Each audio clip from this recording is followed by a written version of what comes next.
50 people Oh yeah. in San Antonio. So I didn't read too much into it because, like, I don't know. Those are my people, and I'm not trying to like.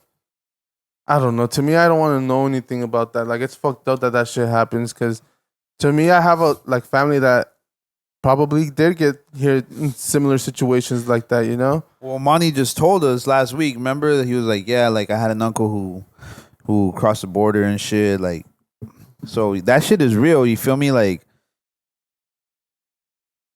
I did when I first read it. I didn't know it was migrants. I didn't know that. Oh well, when I saw it, the headline was 50 immigrants found dead in trailer, and I was like, maybe they just didn't have enough oxygen. I'm pretty sure that had to be it.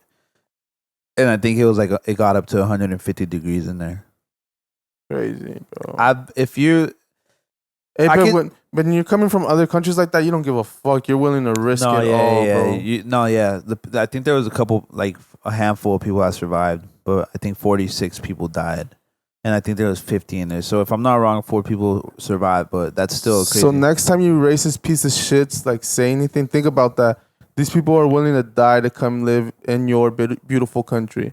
To be the lower part of the country, they don't give a fuck if they have to work at McDonald's or any of that shit. They're willing to do any of that, clean your fucking house and all that shit, and you guys still don't want them here.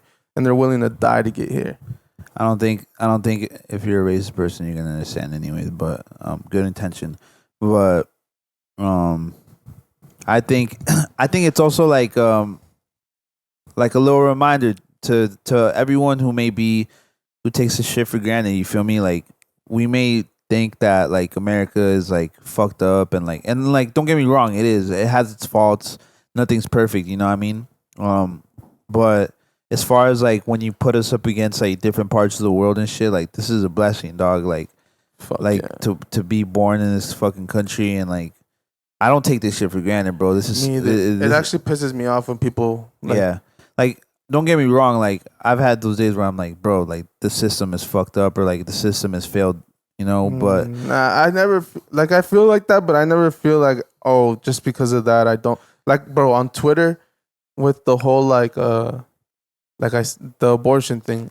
I'm all for your rights. Like, I don't care. Your body, your choice. But I was seeing girls talk about, like, I'm so disgusted to be an American. Yeah. See shit like that. I'm like, bro, what? Go live somewhere else where fucking, if you even think about abortion, they'll fucking slit your fucking throat, bro.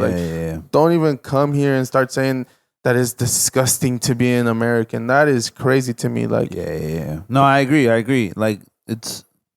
You feel me? Like, I come from a family of immigrants, bro. Like, I never, like, check it out. Let me tell you guys a funny story just to, decompress the situation. But one time I went to Mexico, right, with my family. When I was younger, I used to go to, like, Ensenada a lot and, like, TJ and shit with, like, my grandparents. and I would, they're, like, my second parents. So, like, I would always be with them and shit. We head down. One time we went down there to pick up one of my uncles, I guess, and it's funny.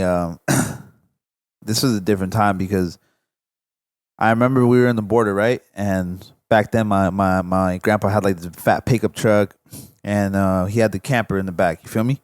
So in the back, my uncle is in the back, and he's like, "Hey, I'm gonna fall asleep. Like, wake me up when we get closer to the line." You know what I mean? Because when you're crossing, you're in line for like an hour or 2 hours, right? He's like, "Hey, when we get closer to the line, like, wake me up so that I could have my credentials ready or whatever." Like, he wasn't illegal, you know what I mean? Like, he had papers, but... And then, so we get close to the line and this and that, and then the guy's there, and he's all like, "Oh, where you guys coming from? Like, who's this?" Because obviously they see me, I'm younger, and my grandparents are older. "Oh, it's our grandson." "Oh, okay. Oh, whatever. Where you guys live?" They'll ask like the kid a question just to see like what's if because the kid's not gonna lie, and you could probably tell them if they're nervous more than an adult. Or they'll know if you've never spoken a lick of English in your life. I think that's a pretty clear one. But and then I'm like, "Oh yeah, whatever." And then he's like, "All right, you guys are good to go." We're like, "What the fuck?"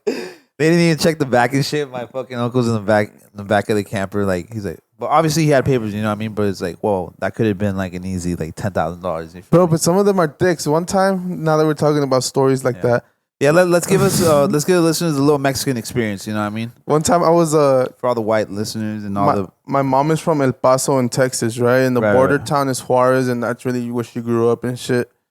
And we were coming back from Juarez, and pretty much same thing. Like, they didn't check anything. And then my dumbass 11, 12-year-old thought it was funny to be like, what about the guy in the back? Like, as we were leaving, and they stopped us, and like, he was like, they checked. Yo, he's snitching. They checked, but there was no one in the back. I just kind of made a joke. I thought that would be funny. Yeah. And like, they Yeah, you thought you stopped, were they him. checked. No one was there. The guy fucking told my parents it wasn't okay.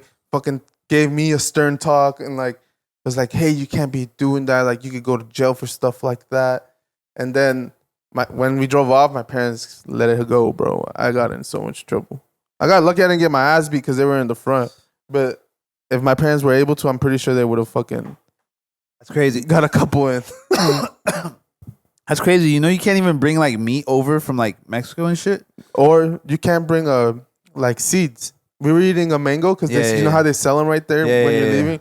Mango with chile limon and everything. Finished it. I had it in a cup. The fucking seed was there, and he like made it a big deal. Like, Really? you know, he's like, What you is can't have that like coming over. Blah blah blah. Like, you need to throw it away. Here, give it to me. And I'm like, bro. Well, what do you think? What do you think the reason is? Because they don't want them to come and plant this and like bacterias and different shit. That makes sense. Because the meats over there are way different than the meats here. Oh hell yeah! It's fresh. It's fresh off the fucking fresh off the farm. You They feel me? fresh off the farm with some little flies on it. Yeah, the bombest way. Well, yeah, it's been all marinated. You know, that's how you get that authentic taste. You feel me? The flies just went from the cow shit to the cow meat. Yeah, if y'all Now never it's had, all yummy. no, yeah, if y'all never had TJ tacos, Ooh, perrito. those dogs be hitting. I keep. This But, is like fucking cholo squinkis be here.